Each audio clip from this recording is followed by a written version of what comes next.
What up? It's Tuesday. It's time for another story. You're watching This Is My Story Tuesday. Hashtag TIMSTuesday. Let's get into it.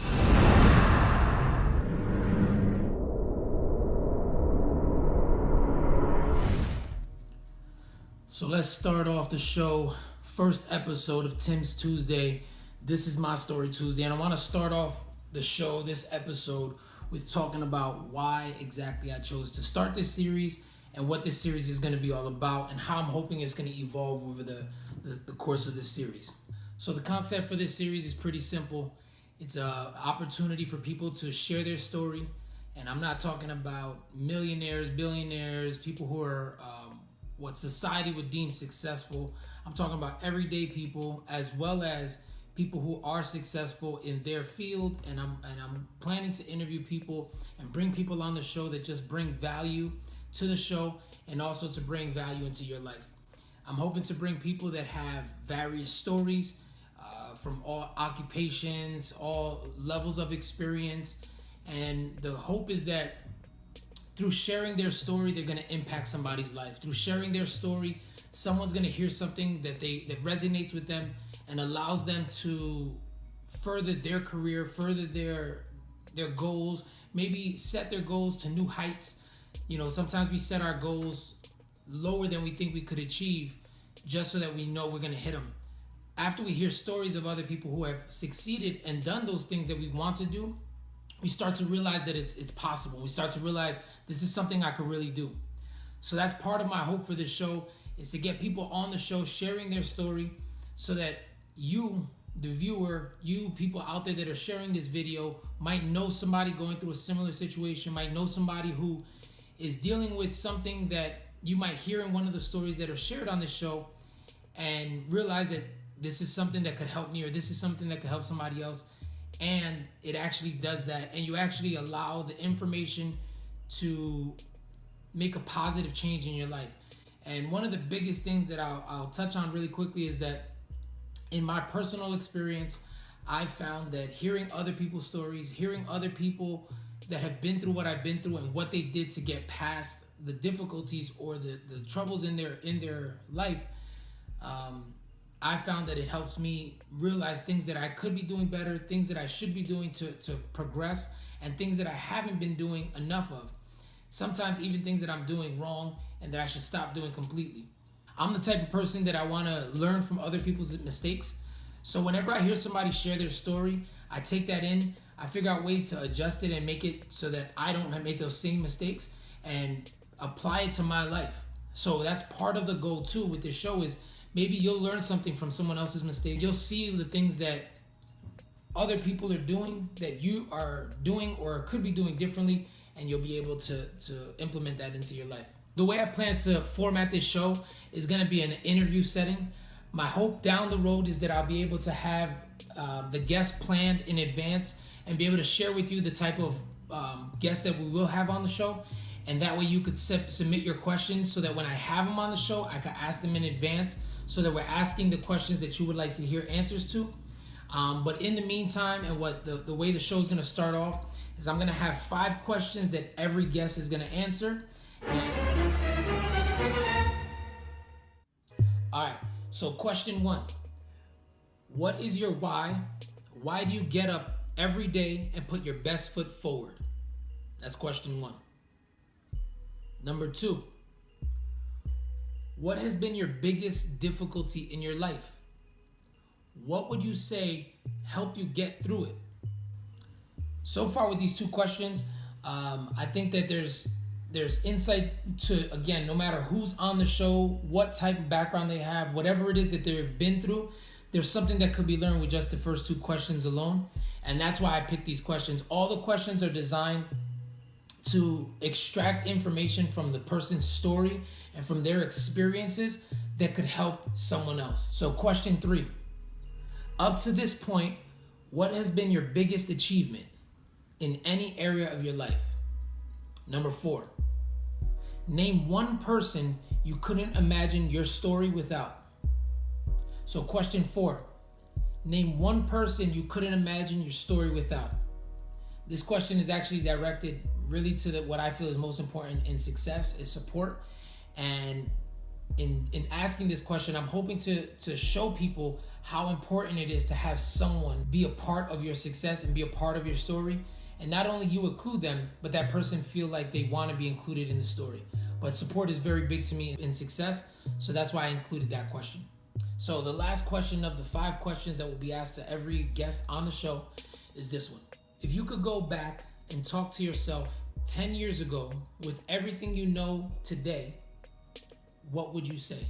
So of course, this is the first episode of the series, This Is My Story Tuesday. And what other way to start it off by than me answering the 5 questions so we could get my story out the way, or at least the intro to it. Throughout the series, we'll be interviewing people, and I'm sure as I'm interviewing them, I'll be sharing my story. But I figured I'll start off the series with answering these questions myself. So to question 1, what is your why? Why do you get up every day and put your best foot forward? My answer to that is 2 things. First, my sons. My boys are my biggest why. The reason why I get up every morning is between my boys, and I want to make sure that I'm giving them the life and teaching them things that either I didn't know growing up or that I feel that they're going to need as they move forward in life. So they are my biggest why. They're the reason why I get up every day. But I mentioned 2, and the second one is my family. My current family and the family of the of the future, my kids, and things of that nature. I'm hoping that with the work that I'm doing currently, I'm able to leave a legacy and something that I could actually leave behind to my children. I'm hoping that one day I'm not just, I don't just die and then leave them nothing. Maybe even if it's something as simple as these videos that they'll be able to watch down the road and look back and say, wow, my dad was actually teaching, or my dad was actually sharing things that were going on in our lives, and it's something that they could hold on to. So it's not even about money, it's more about a legacy and something that they could be proud of in the future. This is important for everybody to decide and to know why are you getting up? Why are you pushing yourself every day? You need to know who it is that you're doing it for, or what it is that you're doing it for, so that can continue to push yourself. If you're waking up every day and you're going to work and you don't know why you're doing it, or you're doing it just to pay bills, I'm going to tell you right now, you're going to lose motivation and you're going to burn out. You're going to lose steam and you're going to want to quit. Know your why so you can continue to push yourself. Question 2, what has been your biggest difficulty in your life, and what would you say helped you get through it? The biggest difficulty in my life has been deciding and making a commitment to pursue my passion and what I feel personally is my purpose in life. One of the things that happens when you decide to do something like that and to really push forward and say, you know what, this is what I want to do, this is what I'm gonna do, no matter what happens. The difficulty in that is that it doesn't always equal dollars, and it doesn't always equal success right away. The hard part of it is pushing past the roadblocks, pushing past the doubters, pushing past people that are saying this isn't the path, go back to school, get a real job, things of that nature. So for me, my difficulty has been pursuing my passion and fulfilling what I believe is my purpose. What would I say helped me get through it? I would have to say the support of my family, as well as my why. Knowing that my purpose will be fulfilled and I'll be able to leave a legacy for my children, that's been the biggest thing for me. That's helped me get through it. And on the days that I wanted to give up and the days that I wanted to say, you know what, this isn't for me, maybe this really isn't my purpose, let me go back, let me really start over, I always found myself saying, but why did I start? What was the point of this? How did I even get this far? And the reason why is always remembering what it is that I started for, why, who I started for. And that's the thing that you need to keep in mind. All right, so question 3. Up to this point, what has been your biggest achievement in any area of your life? I think what I would have to say is my biggest achievement at this point is me publishing my first children's book. I think the reason why I feel it's such a big accomplishment for me is because the way my children see it. They show me a lot of love and they get very excited whenever I talk about the book, whenever someone's asking me questions about it. They actually love answering questions about the book, the process behind the book, and anything that happened or was related to the book. They love answering the questions. So seeing their excitement about something that I've accomplished and the way that they actually see that accomplishment, it brings a lot of joy into my life. I mean, I'm nowhere near being a bestseller or anything like that, but the point that I have a book, it's published, I've sold copies of the book, and just being able to get feedback, positive feedback on the book has been great.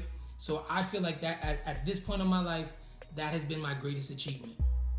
Question 4, name one person you couldn't imagine your story without. So obviously on this show, we're talking about our stories. And part of my story, one of the biggest motivation, supporter, just about everything. And I mean, my mother has definitely been the biggest part of my story.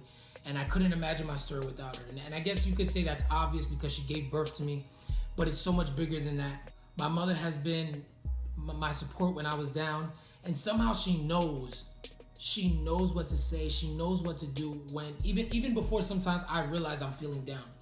And you know, she's literally carried me on her back, you know, financially at times, and more so that in a way that no one could even imagine support-wise. And I think that unconditional support, whether it's been at a rocky road for me or her, and she's still been by my side, making sure along the way that I understand that whatever I put in is what I'm gonna get out.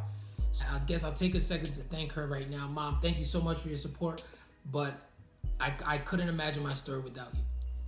Question 5. If you could go back and talk to yourself 10 years ago with everything you know today, what would you say?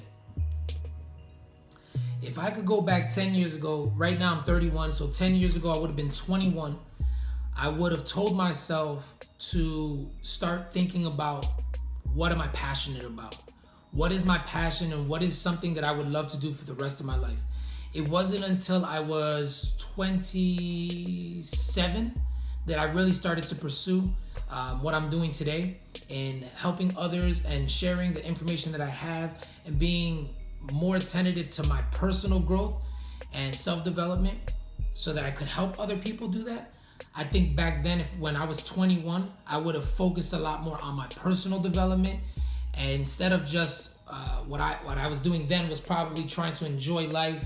And although I already had my first son at that age, I think I was still focusing on, you know, developing my son or developing myself only as a father rather than as an individual. And by doing that, I would have automatically enriched the areas of my life. So my 21-year-old self, if I could talk to him, I would say, develop yourself. Focus on your passions. Focus on learning what you're passionate about, and do it. Don't talk about it. Don't try to figure out the answers. Just do it. Through practice, you'll make it permanent. Through practice, you'll learn everything that you need to. And by studying other people that have already done what you're trying to do or working towards, you'll be able to find the answers and avoid making mistakes. So to my 21-year-old self, just do it. Focus on you. Self-development is key. So that's it. Those are the 5 questions we'll be asking. This is the first episode of Tim's Tuesday. This is my story Tuesday. I hope you enjoyed it. Come back next week. You'll see we're going to have our first guest on next week, and we'll be in a new location. I have an amazing setting that's going to be set up for us. So come back and check us out next week. Don't forget to check out our Tab Talk Thursdays. Check it out. We're 5 episodes in, and we got another one coming this Thursday. Don't forget to subscribe. Don't forget to turn on your notifications so you could get updated whenever we post a new video. Peace.